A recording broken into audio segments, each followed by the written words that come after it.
Farhad Abbas beserta jajarannya mendatangi kantor Komisi Pemilihan Umum atau KPU di Jakarta Pusat, tepatnya pada Senin 1 Agustus 2022. Adapun tujuan Farhad ke KPU adalah untuk mendaftarkan partai yang didirikannya, yakni Partai Negeri Daulat Indonesia atau Pandai. Farhad Abbas adalah ketua umum sekaligus pendiri Partai Negeri Daulat Indonesia atau Pandai. Mantan suami penyanyi Nia Daniati itu mengaku Pandai tak main-main untuk mengikuti pesta demokrasi 5 tahunan tersebut. Ia mengaku serius untuk menghadapi partai-partai besar yang persyaratannya sudah lengkap.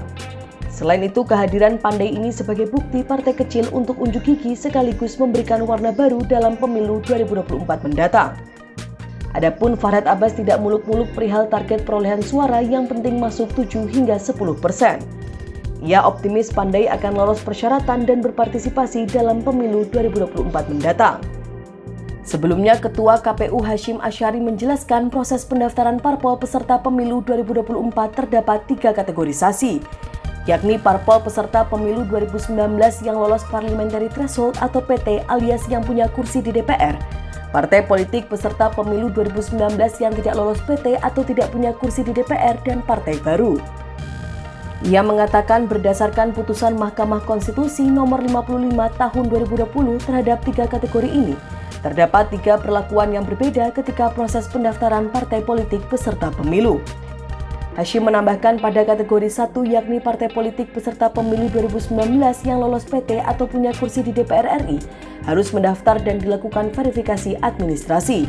Sementara pada kategori 2 dan 3 yakni partai politik peserta pemilu 2019 yang tidak punya kursi DPR RI atau tidak lolos PT, dan partai baru itu harus mendaftar untuk kemudian dilakukan verifikasi administrasi dan dilanjutkan dengan verifikasi faktual.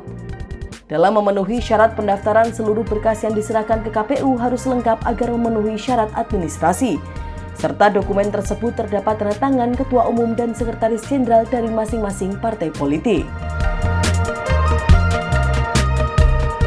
Itu adalah perjuangan dan uang, perjuangan dan perjuangan. Bagi partai kami yang mengutamakan kedaulatan daerah dan keterwakilan perempuan untuk membangun generasi teladan Indonesia, kami minta agar KPU dapat memperhatikan partai-partai yang sebenarnya tidak serius. Kalau mengenai aturan itu kami bisa bicara di pengadilan di mana. Tapi yang jelas, buat orang-orang yang hadir terutama hari ini 10 partai politik, apalagi partai-partai baru ya, bisa beri kesempatan, jangan terlalu dipersulit. Adanya satu pengertian, karena kondisi pandemi saat ini juga tidak semudah itu orang mengumpulkan KTP dan masa.